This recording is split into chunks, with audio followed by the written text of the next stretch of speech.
કરીએ વધુ stock specific એક વ્યૂ લઈએ. રાકેશજી, બે સ્ટીલ કંપનીઓમાંથી થોડું સેટઅપ સમજીએ. એક તો ટાટા સ્ટીલ ડેઝ હાઈ પર 162 પર અત્યારે છે, 1.25% મજબૂતી. JSW સ્ટીલ ત્યાં પણ અત્યારે 1% આસપાસની મજબૂતી. આ સ્ટોક પણ ડેઝ હાઈ પર છે. બંનેમાંથી ક્યાં સેટઅપ સ્ટ્રોંગ જોઈ રહ્યા છો? Tata steel, JSW steel?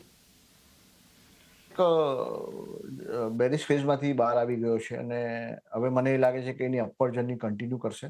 એનો જે રિસન્ટ સ્વિંગ હાઈ જે છે 165-170ની રેન્જમાં જે 165-68નો ભાવ હતો એ ક્રોસ થતો જો કદાચ જોવા મળે અને શોર્ટ ટર્મમાં જો તમારે એને સ્ટોપ લોસ રાખવો હોય તો 155ની આજુબાજુ રાખવો જોઈએ. બાકી વ્યૂ મારો પોઝિટિવ છે અને ટાટા સ્ટીલનું પ્રાઇસ સ્ટ્રક્ચર સારું છે. ટાટા સ્ટીલનું એક સ્ટ્રક્ચર એક positive compare to JSW steel એક વ્યૂ બનતો જોઈ રહ્યા છે. અન્ય કાઉન્ટર માટેનો એક વ્યૂ લઈએ અત્યારે એક ટાટા કમ્યુનિકેશન્સ માટે. સોમિલ, એફ&ઓમાં ટોપ ગેનર્સમાંથી અત્યારે જોઈ રહ્યા છીએ. શોર્ટ કવરિંગ થઈ રહ્યું છે ટાટા કમ્યુનિકેશન્સ. જે રીતે નંબર્સ કંપનીના આગળ તમે જુઓ તો માર્જિન્સ શાર્પ ડિક્લાઇન બતાવી રહ્યા છે. નેટ પ્રોફિટના ફ્રન્ટ પર આપણને એક ઘટાડો આવતો બતાવી રહ્યો છે, પરંતુ CLS આઉટપરફોર્મનો કોલ આપી રહ્યા છે. આપ કઈ રીતે જોઈ રહ્યા છો એક વ્યૂ ટાટા કમ્યુનિકેશન્સ પર? ટાટા કમ્યુનિકેશનમાં ઓવરઓલ અગર તમે જુઓ તો ટ્રેન્ડ અપ છે મીડિયમ ટર્મ આઉટલુકમાં. In the very short term also there is એક બ્રેકઆઉટ આવ્યું છે 20-40 ડેલી મૂવિંગ એવરેજ પર સપોર્ટ લઈને બહુ સારી મોમેન્ટમ આજે જોવા મળી છે. એટલે વ્યૂ પોઝિટિવ છે in the short term. In the medium term outlook આજનો જે લો છે એ બહુ જ ઇમ્પોર્ટન્ટ સપોર્ટ રહેશે. 1700ની આસપાસનો એક સપોર્ટ છે, એ એક બહુ જ ઇમ્પોર્ટન્ટ રહેશે. અને ઉપરમાં જે ટાર્ગેટ બને છે એ 1815ના પહેલો ટાર્ગેટ બને છે અને એની ઉપર મીડિયમ ટર્મના જે અગર ટાર્ગેટ જુઓ તો અરાઉન્ડ 1860ની આસપાસના મીડિયમ ટર્મના ટાર્ગેટ બને છે. એની ઉપર બહુ જ સારા ટાર્ગેટ બને છે, પણ ત્યાં જઈને એકવાર રીવિઝિટ કરવું અને પછી નવા ટાર્ગેટ ઉપરમાં એસ્ટાબ્લિશ કરવા. 1815, 1860ના એક ટાર્ગેટને ખાસ કરીને ધ્યાનમાં રાખી શકો છો ટાટા કમ્યુનિકેશન્સ માટેનો એક વ્યૂ. રાકેશજી, પોલીકેબ ઇન્ડિયા લિમિટેડ માટેનો વ્યૂ લઈએ. એક મજબૂતી લગભગ 0.5% આસપાસની આ સ્ટોક આપણને બતાવી રહ્યું છે.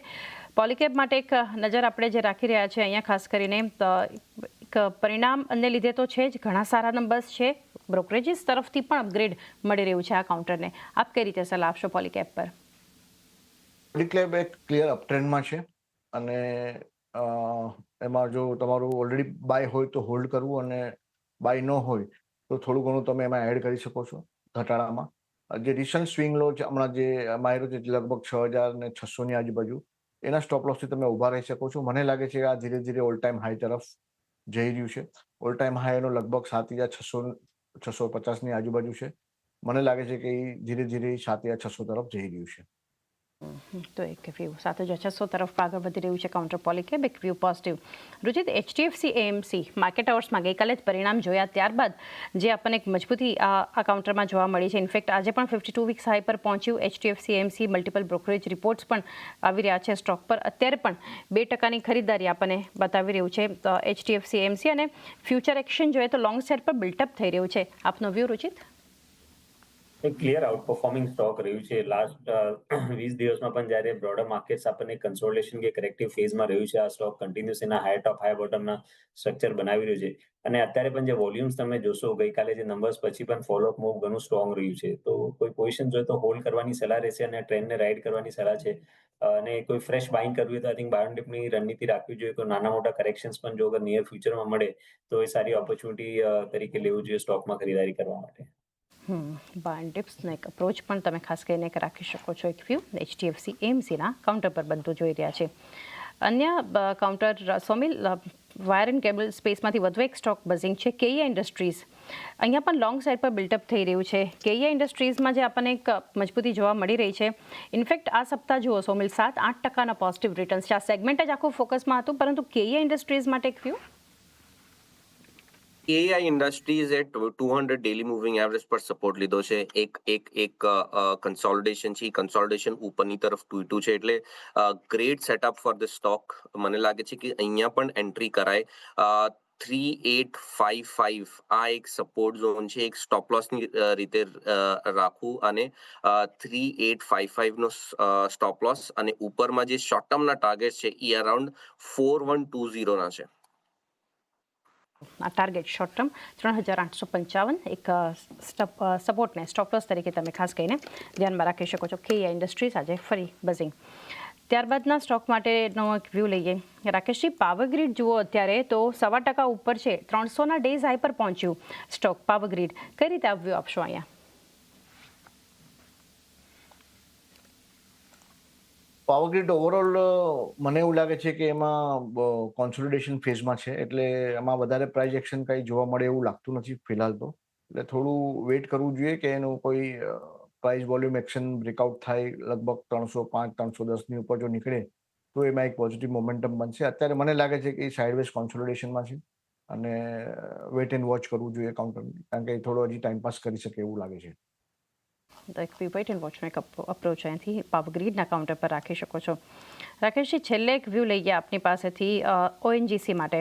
અત્યારે 0.5% ની ખરીદદારી છે, આ પણ ડેઝ હાઈ પર ટ્રેડ થઈ રહ્યો છે. ઓએનજીસીના ચાર્ટ સેટઅપ પર એક વ્યૂ લઈ લઈએ. ઓએનજીસી એ પણ સાઇડવેઝ કોન્સોલિડેશનમાં છે અને ધીરે ધીરે મતલબ ઇમ્પ્રૂવ થઈ રહ્યો છે, પણ આમાં પણ એક અવોઇડ કરવાની જ સલાહ છે, કારણ કે પ્રાઇસ એક્શન કંઈ બહુ એન્કરેજિંગ નથી, રેન્જ બાઉન્ડ એક્ટિવિટી છે અને ઉપર ઓવરહેડ રેઝિસ્ટન્સ પણ છે લગભગ 250ની આજુબાજુ, તો હું એને અવોઇડ કરવાની સલાહ. અવોઇડ માટે વ્યૂ ઓએનજીસી પર પણ બનતો જોઈ રહ્યા છે. રાકેશજી, રજા લઈએ અને આપના ડિસ્ક્લોઝર્સ જાણીએ. બેઝિકલી અમે લોકો મોડેલ પોર્ટફોલિયો રન કરીએ છીએ સ્મોલ કેપ અને બીજા બધા પ્લેટફોર્મ પર, તો એમાં અમારા ક્લાયન્ટમાં આ મોડેલ પોર્ટફોલિયોમાં હોઈ શકે છે અને it could B a part of our recommendation, અને એ સમજીને જ ચાલુ કે આમાં અમારે ક્લાયન્ટને અમે લોકો આ બધા સ્ટોક રિકમેન્ડ કર્યા હોઈ શકે. ઓકે, તો રાકેશજી આભાર, અમારી સાથે ખાસ સમય જોડાયા અને માર્કેટ પર ચર્ચા કરી. રુચિત અને સોમિલ આપણી સાથે જોડાયેલા છે. રુચિત, હીરો મોટોકોર્પ કઈ રીતે જોઈ રહ્યા છો? 0.5% ખરીદદારી સ્ટોક અત્યારે બતાવી રહ્યો છે, ડેઝ હાઈ પર નથી પરંતુ એ લેવલ્સની આસપાસ ટ્રેડ થઈ રહ્યો છે હીરો મોટોકોર્પ. કઈ રીતે સલાહ આપશો? પ્રાઇસ વાઇઝ ડાઉનસાઇડ ઘણી લિમિટેડ લાગી રહી છે સ્ટોકમાં. લાસ્ટ 15 દિવસથી તમે જોશો તો એક કન્સોલિડેશન ફેઝમાં રહ્યું છે સ્ટોક, અને એન્ટાયર કન્સોલિડેશનમાં 4250ની આસપાસ જે એના 200 દિવસના મૂવિંગ એવરેજ છે એ સપોર્ટ આ સ્ટોકે ઇન્ટેક્ટ રાખ્યા છે. તો 4250 થી 4000ની રેન્જ પોઝિશનલ બેસિસ ઉપર સારા સપોર્ટ છે, ઇન્ટેક્ટ છે, ત્યાં સુધી આપણને ઓવરઓલ ટ્રેન્ડ પોઝિટિવ છે. મોમેન્ટમ પર્સપેક્ટિવથી જે લાસ્ટ 1.5 મહિનાનું કન્સોલિડેશન છે એમાં 4500નું રેઝિસ્ટન્સ છે, તો એકવાર આ 4500ના લેવલ સરપાસ થાય તો પછી એક સારી ફોલોઅપ મૂવ પણ સ્ટોકમાં રહી શકે છે. તો એક વ્યૂ આપણને ખાસ કરીને હીરો મોટોકોર્પના કાઉન્ટર પર બનતું જોઈ રહ્યા છે. આગળ નજર કરીએ વિપ્રો અને એક્સિસ બેંક, બંને કંપનીઓના જે નંબર્સ આવ્યા છે, બંને નિફ્ટી કાઉન્ટર્સ, એક ગેનર એક લૂઝર. જે એક્સિસ બેંકના નબળા પરિણામ છે અને સાથે આપણને જોઈ રહ્યા છે વિપ્રો નંબર્સ બાદ એક મજબૂતી છે, પરંતુ ડિટેલ્સ લઈએ. નંબર્સ પર આપણી સાથે જોડાયા છે સહયોગી શ્રદ્ધા પરસાનિયા. શ્રદ્ધા, કઈ રીતે ડિટેલ્સ છે કંપનીઓના પરિણામની?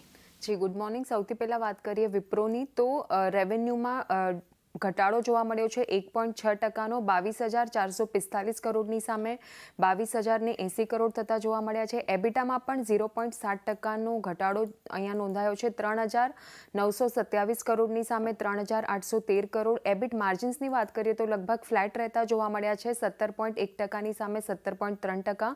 ડોલર રેવન્યુની વાત કરીએ તો અહીંયા ક્યુ બેસિસ પર 0.3%નો ઘટાડો નોંધાયો છે, $2,596 મિલિયન સામે $2,587 મિલિયન થતા જોવા મળ્યા છે. અને સીસી રેવન્યુ એટલે કે કોન્સ્ટન્ટ કરન્સી રેવન્યુ જે છે કંપનીની, એમાં પણ 2%ની ડાઉનસાઇડ જોવા મળી છે. ક્યુ બેસિસ પર પણ અનુમાન જે હતા એની સાથે ઇનલાઇન રહેતા જોવા મળ્યા છે. ત્યારબાદ ટોટલ બુકિંગ્સની વાત કરીએ તો અહીંયા 24%નો વધારો નોંધાયો છે. ક્યુ બેસિસ પર $4,971 મિલિયન ટોટલ બુકિંગ્સ જોવા મળ્યા છે.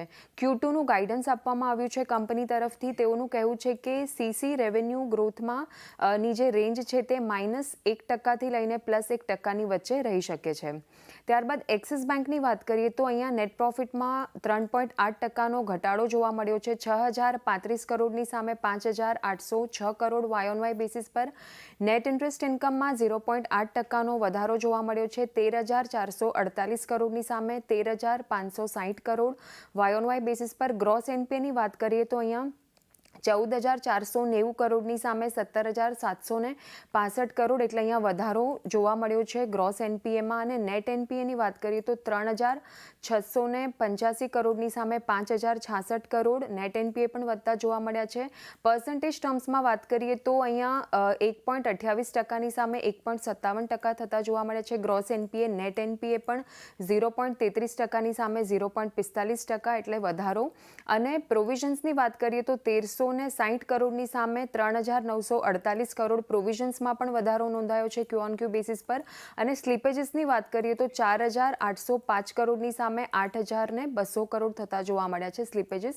ત્યારબાદ કંપનીના જે રાજીવ આનંદ છે એમની નિવૃત્તિ બાદ હવે એક્ઝિક્યુટિવ ડિરેક્ટર તરીકેની નિમણૂક કરવામાં આવશે. નવા એક્ઝિક્યુટિવ ડિરેક્ટર તરીકે નવી નિમણૂક કરવામાં આવશે. ત્યારબાદ ઇન્ડસ્ટ્રીના ક્રેડિટ ગ્રોથની ઇન્ડસ્ટ્રીનો જે ક્રેડિટ ગ્રોથ છે એમાં ઝડપી ગ્રોથની અપેક્ષા લાગી રહી છે તેઓને. અને કુલ સ્લીપેજીસના 15% એગ્રી લોનથી આવતા જોવા મળ્યા છે અને બાકી અનસિક્યોર્ડ લોનથી આવતા જોવા મળ્યા છે. અને પોલિસી રીઅસેસમેન્ટની અસર પહેલા ક્વાર્ટર પર પડી છે એવું તેઓનું કહેવું છે. અને પોલિસી રીઅસેસમેન્ટની અસર આગામી સમયમાં ઓછી રહેવાની પણ અપેક્ષા તેઓને લાગી રહી છે.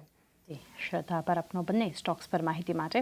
વિપ્રો પર આપણે સોમિલ, રુચિત બંને સાથે ચર્ચા કરી છે. Ruchit, axis bank rather overall banks, private banks ખાસ કરીને, કારણ કે આવતીકાલે આપણે જોશું HDFC, ICICI બેંકના પણ નંબર્સ આવવાના છે. જે રીતે સોમિલ સાથે પણ ચર્ચા કરી રહ્યા હતા અમે, વેટેજ જે કંપનીઓનું નિફ્ટી માટે ખાસ કરીને છે એને લીધે ઘણું એક નજર. HDFC બેંક લગભગ 13.25% વેટેજ નિફ્ટી પર રાખી રહ્યું છે. ICICI બેંક 9% આસપાસનું એક વેટેજ છે. પ્રાઇવેટ બેંક્સ કઈ રીતે જોઈ રહ્યા છો, એક્સિસ બેંક અને અન્ય banks? I think Axis Bank already within the private sector banks થોડુંક રિલેટિવ અંડર પરફોર્મન્સ નંબરથી પહેલા જ બતાવી રહ્યો હતો. અને આજે ડેફિનેટલી નું ઇમ્પેક્ટ પણ આપણે જોયું છે કે ગેપડાઉન સાથે થયું છે. તો અત્યારે જ્યાં સુધી હમણાં ફરીથી 200 માં જે 1140 ની આસપાસ છે ત્યાંની એની ઉપર ક્લોઝિંગ નહીં આવે ત્યાં સુધી એનું ટેકનિકલી એટલું સ્ટ્રોંગ સ્ટોક નથી લાગી રહ્યું. પણ within the entire banking space અમને લાગે છે કે થોડીક રિલેટિવ આઉટ પરફોર્મન્સ આગળ જઈને તમને PSU બેન્કિંગ સ્પેસમાં મળી શકે છે. સ્પેશિયલી વિધિન PSU બેંક્સ જે હેવીવેટ SBI છે કે કેનરા બેંક જેવા સ્ટોક છે કે જ્યાં આનો હાયર ટોપ હાયર બોટમનું સ્ટ્રક્ચર હજી પણ કન્ટિન્યુ છે. એક પ્રાઇસ વોલ્યુમ એક્શન આપણને રિસન્ટ પાસમાં જોવા મળ્યું છે. તો આઈ થિંક તો વધારે પ્રિફર્ડ PSU બેંક બાસ્કેટ અમને લાગે છે કે relatively in terms of risk વધારે ફેવરેબલ ત્યાં છે. તો એક્સિસ બેંકને અત્યારે અવોઇડ કરવાની સલાહ છે. પણ રાધર અગર હેવીવેટ બેન્કિંગમાં કોઈ ખરીદારી કરવી હોય તો SBI કરંટ લેવલ પર ખરીદારી કરવી જોઈએ.